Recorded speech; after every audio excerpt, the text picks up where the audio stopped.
Hi everybody, it's the Ruthless Jobber here. Welcome back to the channel. This is episode 16 of our invasion angle on TEW 9. It's time for Monday Night Raw, Monday 23rd of July. It's the night after Vengeance. We're going to kick off with a couple of pre-show matches. We've got Matt Hardy defending his European title against X-Pac. We just wanted to give this show a high spots match just to get the free match aims kind of easy done really if you do them on pre-show, because even if they don't work out, you don't really lose anything. So we had here Matt Hardy getting the win in 14 minutes 23 by pinfall. So yeah, this was a high spots match, and it's defense number 5 of the European title. He does also now have the light heavyweight, but we're going to retire that one. So it's kind of, that's been absorbed into the European title. We got a 57 rating for the wrestling, 62 for the crowd, and the segment rating was 62. Six-man tag, Dean Malenko and the APA take on the WCW team of Mark Jindrak, Sean Stasiak and Lance Storm. And it's the team of Dean Malenko and APA getting the win in 14 minutes 9 seconds. Bradshaw forced Mark Jindrak to submit. 57 wrestling, 56 crowd, 63 overall. We head into the main show. And the main show kicks off with Vince McMahon in the ring, and he calls out his son Shane. And Shane comes out, and Vince McMahon says, "I've had a light bulb moment when you said to me about a missed opportunity." Now, when you said that, it was when I refused Kevin Nash an opportunity at the Intercontinental title. So, I think you've got a really good point, Shane. I think we should be having some titles on the line against some WCW guys. I've got a better idea. I'll tell you what it is later. And that gets a segment rating of 80. Pretty pleased with the opening there. King Eddie takes on the Good Father. I'm happy with this rating. So we've got a decent match. King Eddie got the win in 8 minutes 39 by pinfall. We had Scott Steiner accidentally hit the Good Father. So King Eddie is feuding with Steiner, but we wanted to give Eddie the win here. He doesn't need to kind of have someone help him, but it was just a different way of doing something with this storyline.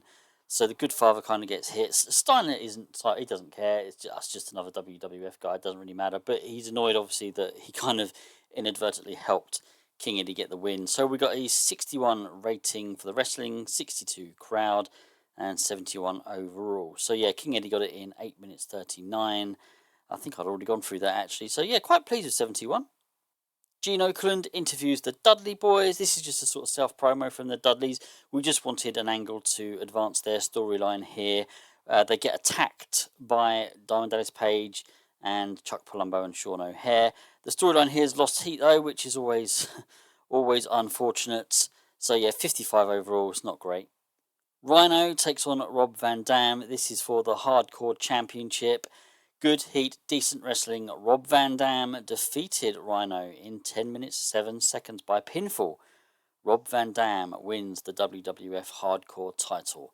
So my thinking here, I've said before about having too many singles titles. I kind of like the idea of the Hardcore title. I like the idea that, and I've not really played with it to be honest, I like the idea that it's 24/7. I could be doing so much more. I could be having a lot of fun angles with it and just chopping and changing the title, but I don't have the energy to do that. It's something that I might introduce again later. At the moment, I'm going to do something with the Hardcore title. Whether it's going to hang around for much longer, I don't know. But Rob Van Dam does currently now hold that championship. A wrestling rating of 70, 71 crowd, and 77 is the overall score. I am pleased with that one. So now Vince is in the ring again, and this time he calls out Booker T, and he strips him of the United States Championship. And then he calls out Funaki, and he's going to give Funaki the United States title. Now, then he kind of says, "Oh, I'm only kidding. I'm not giving the belt to you, Funaki. Not a chance, And then sort of Funaki kind of walks out, tail between his legs, disappointed, but he hasn't really lost anything. So this was just to use comedy. I never use comedy in any of my angles. So this was just to kind of, why not? Why not get a bit of a comedy angle in there? Shane McMahon sort of comes out and says, "You can't do this. You can't strip Booker T of the United States title. It's against, it's a WCW championship. And then Vince McMahon says, "Oh, don't you worry, I've been on to my lawyers, I've been on to the legal people. When your guys signed with the WWF, they brought their championships with them. They now belong to the WWF." Shane is obviously annoyed at this, but now we have a scenario where basically we're really kicking things off now. We're going to start having a lot more WWF versus WCW guys, taking on each other, and titles will be involved. But Vince declares there will be a battle royal next week to crown a new US champion. Just have something different. A battle royal. Why not? 75 rating for this. Pleased with that.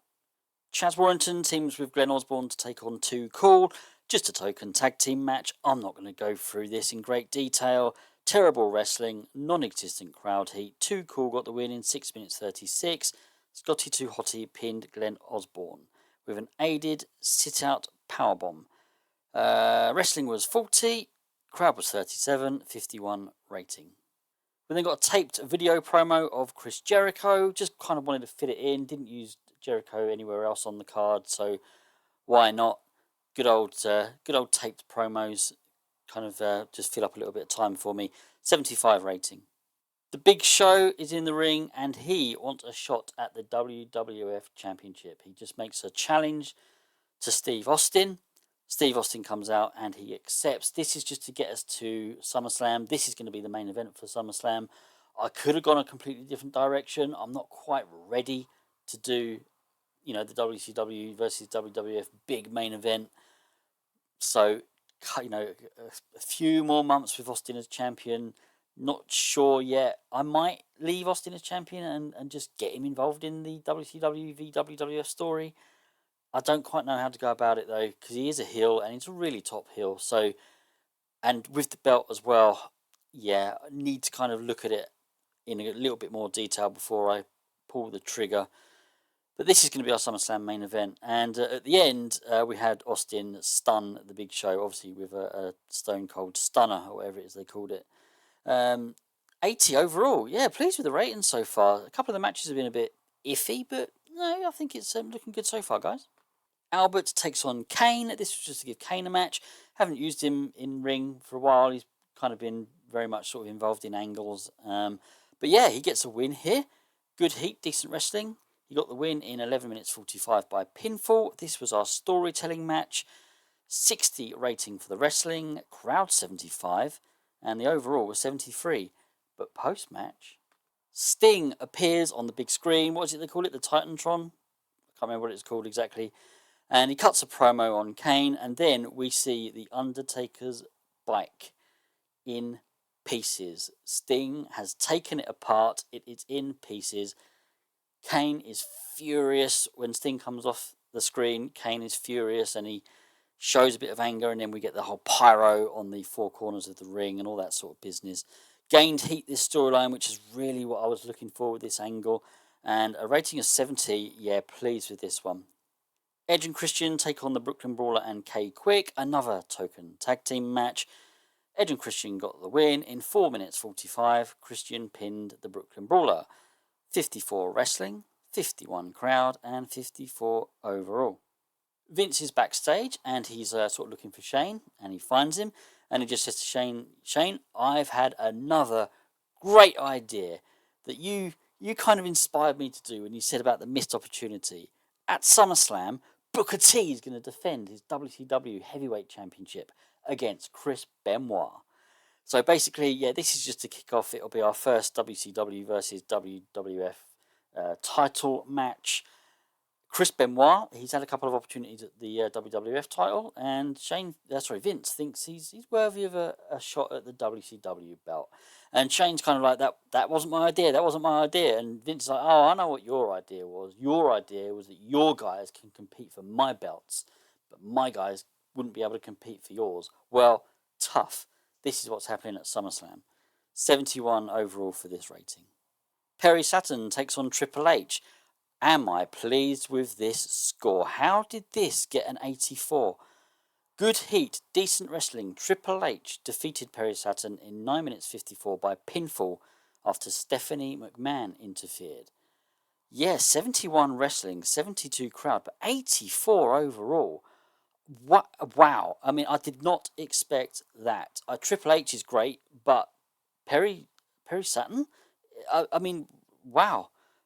I mean, Triple H got an 82, but Perry Saturn with a 59. I'm just I'm lost for words. Actually, I did not expect something in the 80s. I was expecting something in the 60s for this one. Gonna have a quick look at the dirt sheet. Actually, I mean, Saturn got a few bonuses. Triple H got loads of bonuses. Um, Good commentary, refereeing, road agent. I mean, we got a lot. We got a lot there. We're still getting the locker room morale. As I said, when I kind of cheated the system a little bit in the last episode and sort of paid everyone off to make them happy. Yes, it's improved people's individual morale, but the locker room, basically everyone still hates each other. But no, 84. Yeah, very pleased with that. We then got The Rock, who comes out, he cuts a promo on Sting. He says it's absolute disgrace what you have just done to the property of a WWF legend, a legend of this whole entire industry. How could you? How could you do that? It's absolute disgrace. Kurt Angle comes out and he's just look, Rock. I know we are both WWF guys, but why? What all I hear is The Rock going on and on and on. We're getting a bit fed up with you already. You've only been back a month. And The Rock's obviously taking it back at this little bit of a comedy moment, maybe, taking the mickey out of Kurt Angle. And he says, look, Kurt, you've been on the rampage just recently. You've been winning matches in, just a few minutes. You've been destroying all of your opponents. Well, how about right now in the ring? I take you on. Let's see how you're going to compare against someone like me. And Kurt Angle's kind of like, yeah, okay, all right, go for it. I'll take you on now. So 85 for this one as well. Very pleased. And yeah, the idea of this really was just to have a big main event. The Rock against Kurt Angle. I know there was no build up to it, but I really just wanted to get across that whole Vince McMahon and Shane thing and just introducing, going to the next level of that storyline. So yeah, no real build up for this main event, but I'm anticipating it's going to be a good one. 86. Yeah. In an exceptional match, The Rock defeated Kurt Angle in 17 minutes 25. Kurt Angle was disqualified when Sting ran in and attacked The Rock. 86 wrestling, 92 crowd, 86 overall. Really, really pleased with that. We've got a couple of little penalties with the commentary. Paul Heyman was pretty weak. Nah. Okay, well, whatever. 86 is absolutely amazing. So pleased with that one. The Rock gets the win by disqualification. The whole idea of this was just to get a really good main event. I'm shocked that the storyline didn't advance, but that just goes to show this one must be already very highly rated. Let's see what we get for the show overall. 75. I was hoping for a little bit more, bearing in mind, particularly the main event. But it looks like the storylines are still hindering us somewhat. Yeah. But no, 75, can't really complain too much. Financial report, we've made 200,000, not making as much as we was. Popularity recap, well, we gained in one region, but at least we didn't lose anywhere else. So I guess 75 is our bare minimum. I think anything lower than that and we're going to lose pop. Brian Clark wants to come back onto the main roster. Brian Clark isn't someone I'm totally against. I could bring him back in. Do I bring him back in as a WCW guy? I mean, I don't know if they need any more numbers, and if they do, I want it to be someone who's maybe going to move the needle a little bit. I can't see what Brian Clark's going to bring to the table. I could bring him back in as a WWF guy, as Crush, but again, just not sure what I'd do with him at the moment. Drug test fees, fine, and then raw figures. Okay, that's okay. What are we doing money wise? Because we are now in debt because of the what I paid everyone off. Yeah, we're still in debt. I don't think that's going to last too long. I think SummerSlam. Let's actually have a look at our events. I'm just wondering what SummerSlam is rated at. Is it a sort of legendary status? Because it doesn't say. Oh, here you go. Importance is historic. So hopefully the pay-per-view from that. I don't think it'll clear the whole debt, but yeah, hopefully it'll go at least halfway. We'll have to see, really. So yeah, that's the end of this episode. Then I think I'll call it there. Hope you've enjoyed it. please give a like and subscribe. Thank you to everybody so far who does watch my videos, gives a thumbs up and comments as well. I do love talking about TEW, and I do listen to what you guys say. I don't always implement everything you give us ideas. I do record way in advance. Today is the 25th of November, so you're going to see this at the end of December, maybe even early January next year.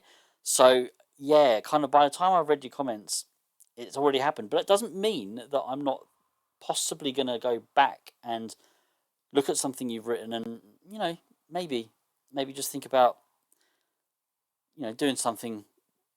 But yeah, I'm waffling again now, aren't I? I always do this towards the end of an episode, so it's probably best I just tell you all to take care and see you again soon. Goodbye.